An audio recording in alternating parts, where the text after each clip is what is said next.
అనంతపురం జిల్లా రాజకీయాల్లో వైఎస్ఆర్ కాంగ్రెస్ పార్టీకి ఊహించని ఎదురుదెబ్బ తగిలింది.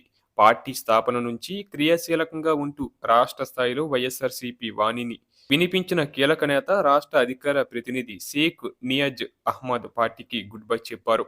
అనంతపురం అర్బన్ నియోజకవర్గంలో మంచి పట్టున్న నాయకుడు ఇలా ఒక్కసారిగా పార్టీని వీడటం స్థానిక వైసీపీ వర్గాల్లో కలకలం రేపుతుంది. ఆదివారం షేక్ నియాజ్ అహ్మద్ తన రాజకీయ భవిష్యత్తుపై కీలక నిర్ణయం తీసుకున్నారు. అనంతపురం అర్బన్ ఎమ్మెల్యే దగ్గుపాటి ప్రసాద్ సమక్షంలో ఆయన పసుపు కండువ కప్పుకున్నారు. కేవలం రాజకీయ చేయడమే కాకుండా తన బలమేంటో నిరూపించేలా వేల మంది అనుచరులతో కలిసి అనంతపురం నగరంలో భారీ బైక్ ర్యాలీ నిర్వహించనున్నారు. ఈ ర్యాలీ అనంతరం భారీ బహిరంగ సభలో ఆయన టీడీపీ తీర్థం పుచ్చుకోనున్నారు. అసలు వైసీపీకి ఎందుకు దూరమయ్యారు? గత కొంతకాలంగా అనంతపురం వైసీపీలో అంతర్గత విభేదాలు నడుస్తున్నట్లు సమాచారం. ప్రాధాన్యత తగ్గడం, పార్టీ కష్టకాలంలో ఉన్నప్పుడు అండగా నిలిచిన ఇటీవల స్థానిక నాయకత్వ పోకడాలు, ప్రాధాన్యత తగ్గడంపై నియాజ్ అసంతృప్తితో ఉన్నట్లు తెలుస్తుంది.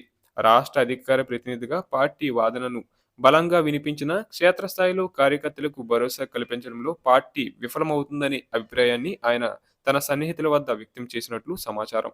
ఇక నియాజ్ అహ్మద్ చేరికతో అనంతపురం అర్బన్ నియోజకవర్గంలో టీడీపీ మరింత బలోపేతం కానుంది. ముఖ్యంగా మైనారిటీ ఓటు బ్యాంకులో నియాజ్కు మంచి పట్టు ఉండటం టీడీపీకి కలిసొచ్చే అంశం. నియోజకవర్గంలో వైసీపీని బలహీనపరిచే దిశగా ఎమ్మెల్యే దగ్గుబాటి ప్రసాద్ పక్కా వ్యూహంతో ముందుకు వెళ్తున్నారు. నియాజ్ వంటి బలమైన నేతను పార్టీలోకి ఆహ్వానించడం ద్వారా వైసీపీ కేడర్ను కోలుకోలేని దెబ్బ తీశారు. అనంతపురం జిల్లాలో వైసీపీకి ఇది కోలుకోలేని దెబ్బ. రాష్ట్ర అధికార ప్రతినిధి హోదాలో ఉన్న నాయకుడే పార్టీని వీడటం ఆ పార్టీ ఆత్మరక్షణలో పడిందనడానికి నిదర్శనం. నియాజ్ అహ్మద్ టీడీపీలో చేరిన తర్వాత అక్కడ వైసీపీ నుంచి మరికొంతమంది ద్వితీయ శ్రేణి నాయకులు బయటకు వచ్చే అవకాశం ఉందని విశ్లేషకులు భావిస్తున్నారు.